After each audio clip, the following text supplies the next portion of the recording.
Hey, what's up, guys? Eddie here as DJ11 from JaetMusicStudios. Today we're going to have a quick tip just around pitch modulation, or should I say pitch automation.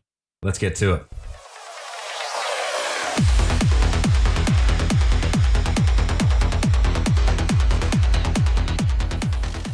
Okay, so the section I was going to edit is this section here. As you can see, there's not a lot of variation in pitch, so let's give you a quick listen to what this looks like.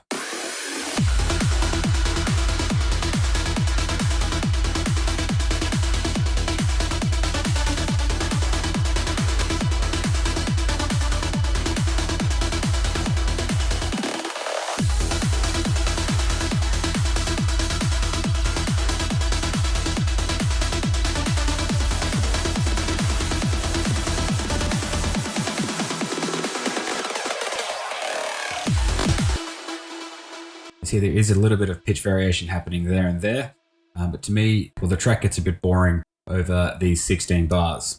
So I thought maybe some pitch automation with my automation arm over here might sound really cool if there's just subtle amounts. A subtle amount of pitch automation can really change the day. I'm just going to open up the sound so you can see what I've done. Don't worry about all of this crap. This is literally just, compression, small EQ, and then resonance, track spacer. These are the two leads that I'm going to modulate. I'm going to automate, and I'm going to automate them by this pitch wheel here, but just on my MIDI controller. And I'm also going to dick with the MIDI. So listening to this,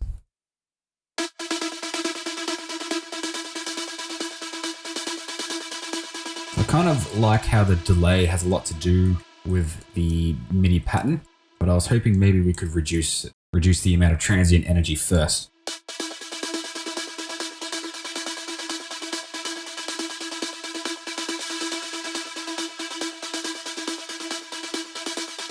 Boring.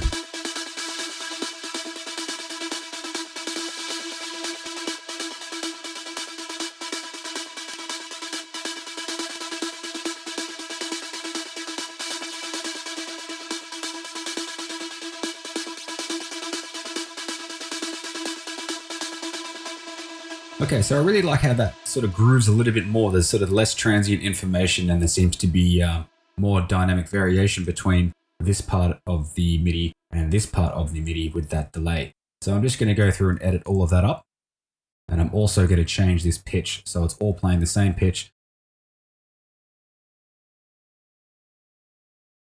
Okay.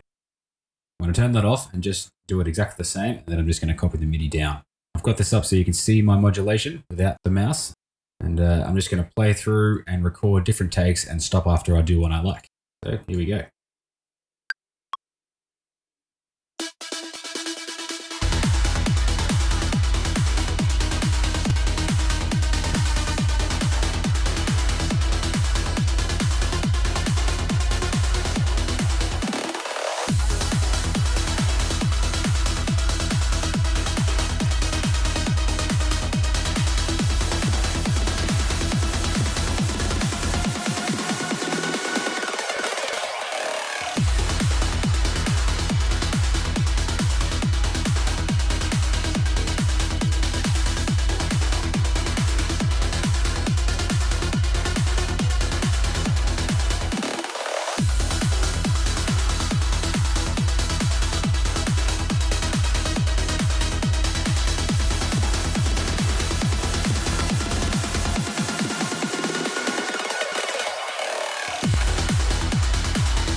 Okay, so let's have a quick look at that. That one wasn't too bad.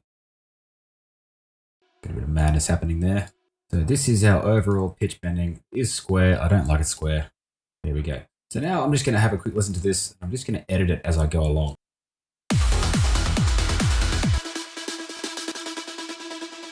So when I was listening to this, I was thinking of much more subtler variations. I was thinking of much more subtle pitch variation and movement, like kind of like half a semitone at the max, But I think those larger movements sounded pretty good, but I don't want to overdo it. So I'm just going to have a quick edit to make sure it flows nicely.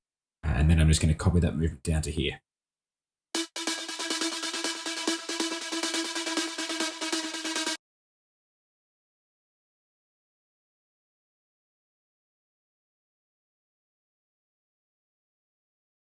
Okay, so I quite like how that's sounding. I'm just going to copy and paste that down here and see what they sound like together. Now, I don't really like that. It's going to be too high on the sound. Let's check the pitch. Yep, let's see how that sounds together.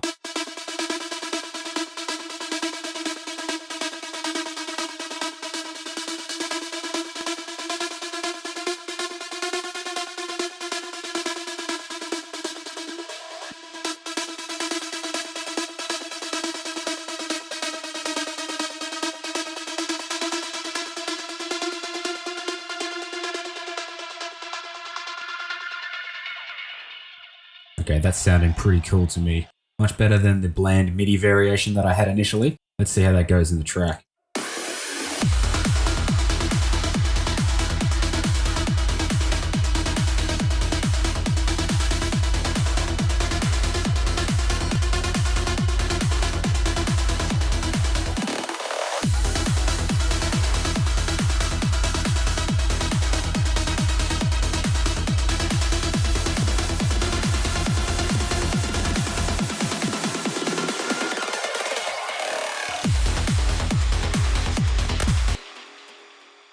Okay, yeah, that's sounding pretty cool for me. I am going to spend a bit longer just tweaking this, just so it sounds a bit more interesting.